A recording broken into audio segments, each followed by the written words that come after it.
बहुत पुरानी बात है। एक राज्य के किसी गांव में एक बड़े ही सीधे साधे विद्वान पंडित जी रहा करते थे। पंडित जी का तो कोई परिवार था नहीं, लेकिन परिवार के नाम पर उनका केवल एक दोस्त ही था, जिसका नाम ओम प्रसाद था। दोनों मित्र बचपन में एक ही गांव में रहा करते थे। किसी कारण वंश वे अलग अलग गांव में रहने लगे थे। बेचारा ओम प्रसाद गूंगा और एक पैर से विकलांग था। अकेले रहते रहते पंडित जी को मन की अशांति होने लगी थी। सोचा बचपन के दोस्त ओम प्रसाद से ही मिल आऊं। इसलिए पंडित जी खुद ही ओम प्रसाद से मिलने के लिए निकल पड़े। लेकिन गांव बहुत दूर था, आने जाने के लिए साधन भी नहीं थे। उस समय लोग पैदल ही यात्रा करते थे, इसलिए पंडित जी भी पैदल ही जा रहे थे। ओम प्रसाद के गांव का रास्ता 4 गांव और जंगल से होकर गुजरता था।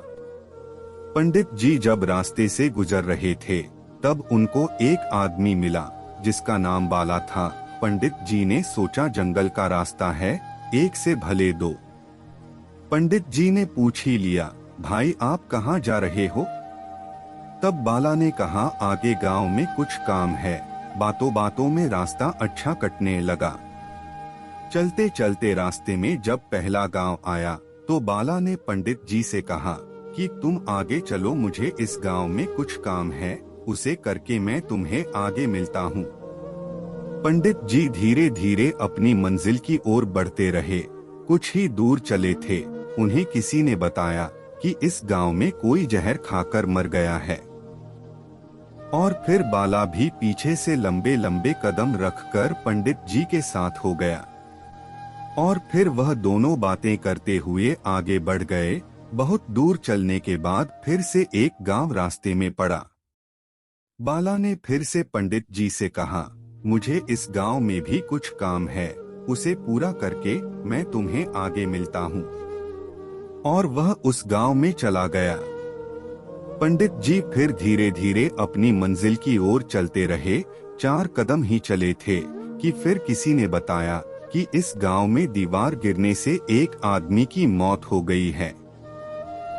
पंडित जी सोच ही रहे थे, कितनी अजीब बात है कि जिस भी गांव में यह आदमी जाता है, वहां कोई ना कोई मर जाता है।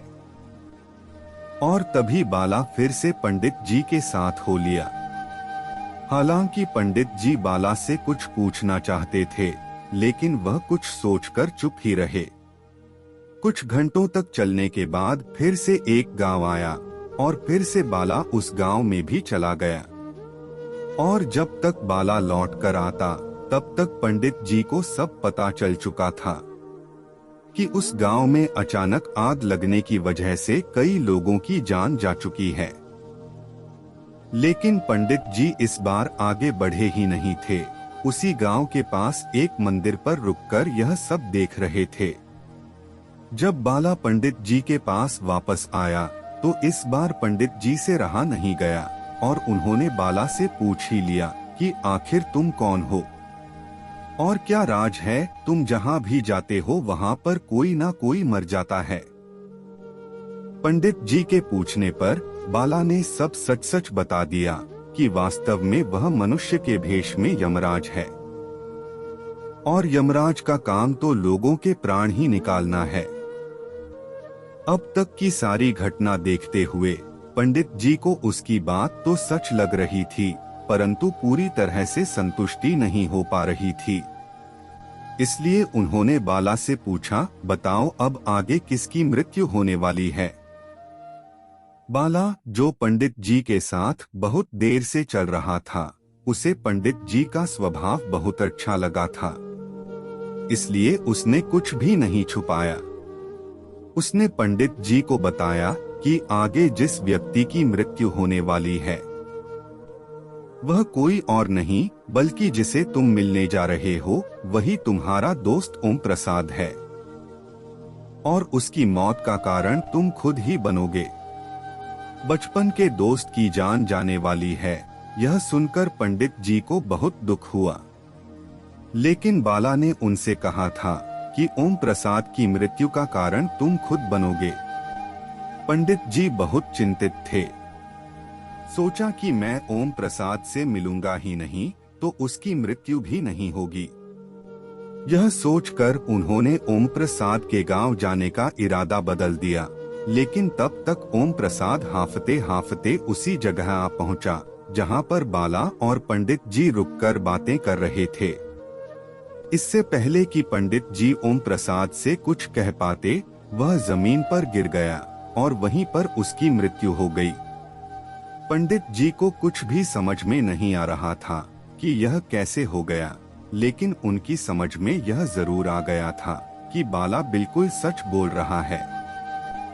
पंडित जी ने बाला से पूछा, आपने तो कहा था कि ओम प्रसाद की मौत का कारण मैं बनूंगा, लेकिन यह तो मुझे मिले बिना ही मर गया।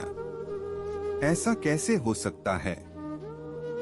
बाला ने पंडित जी से कहा, उसकी मौत का कारण अभी भी तुम हो, क्योंकि यह एक गांव पहले से ही तुम्हारा पीछा कर रहा था। इसने तुम्हें देख लिया था, लेकिन गूंगा और एक पैर से विकलांग होने के कारण यह तुम्हारी जितनी तेजी से तुम्हारी तरफ नहीं बढ़ पाया, और गूंगा होने के कारण तुम्हें आवाज भी नहीं दे पाया, और लगातार तुम्हारा पीछा करता रहा। और जब तुमने यहाँ रुककर वापस जाने का मन बनाया, तब यह अपनी धीमी गति से चलते हुए तुम तक पहुँच गया। लेकिन इस बीच चलते हुए इसने थोड़ा सा भी आराम नहीं किया, जिस वजह से इसका सांस फूल गया और दिल का दौरा पड़ने से यह मर गया। अपने बचपन के दोस्त की मौत से दुखी और यह जानकर और भी ज्यादा दुखी हुए कि उसकी मौत का कारण उसी का दोस्त है। यह सोचकर पंडित जी बहुत रोए। पंडित जी ने किसी तरह खुद को संभाला और अपने दोस्त का क्रियाक्रम अच्छे से समाप्त किया और अपने गांव की तरफ लौटने लगे। जाते जाते पंडित जी के मन में सवाल उठा कि अपने बारे में भी कुछ पूछा जाए कि मेरी मृत्यु का समय और कारण बताएं। कुतूहलवश पंडित जी ने बाला से विनती की। बाला को लगा कि पंडित जी काफी समझदार हैं और बाला ने खुद भी देखा था कि कैसे पंडित जी अपने प्यारे दोस्त की मौत का गम भी झेल गए थे और काफी कम समय में ही स्थिर हो गए थे। इसलिए बाला ने पंडित जी को बता दिया कि तुम्हारी मृत्यु आज से 4 महीने बाद पड़ोसी राज्य में फांसी लगने से होगी। पंडित जी कुछ नहीं बोले, अपने गांव लौट आए। इंसान कितना भी मूर्ख या विद्वान क्यों न हो, अगर उसे अपने मौत का समय पता हो तो उसे रोकने के लिए हर संभव कोशिश करता है। पंडित जी भी इस बात को एक पल के लिए भी भूल न पाते कि किसी भी कारण मैं अपने राज्य को छोड़कर कहीं भी न जाऊं। मौत का खौफ किसे नहीं होता। इस वजह से पंडित जी की भूख और नींद दोनों उड़ चुकी थी। वह बहुत परेशान रहने लगे थे, कहीं पर भी आना जाना बंद कर दिया था। पंडित जी के विद्वान होने की वजह से उनकी शोहरत पूरे राज्य में फैली हुई थी।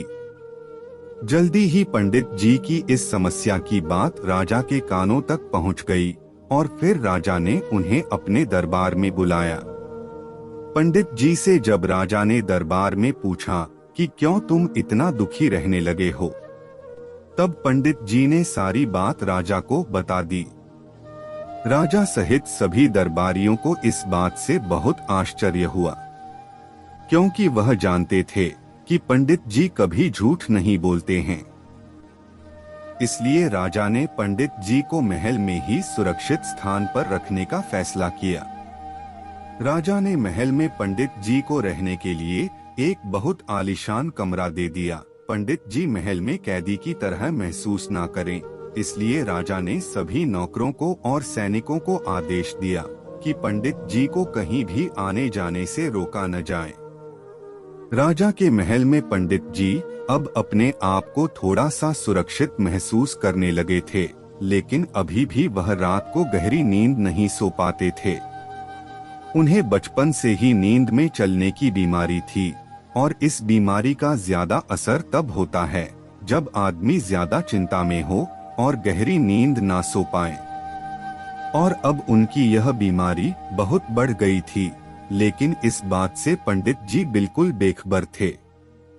राजा के आदेश होने के वजह से कोई भी नौकर या कोई सैनिक उन्हें कहीं भी आने जाने से नहीं रोकता था। और जल्द ही वह दिन भी आ पहुंचा जब उनकी मृत्यु होने वाली थी। उस रात भी वो चिंता में सोए नहीं और नींद में उठकर चलने लगे।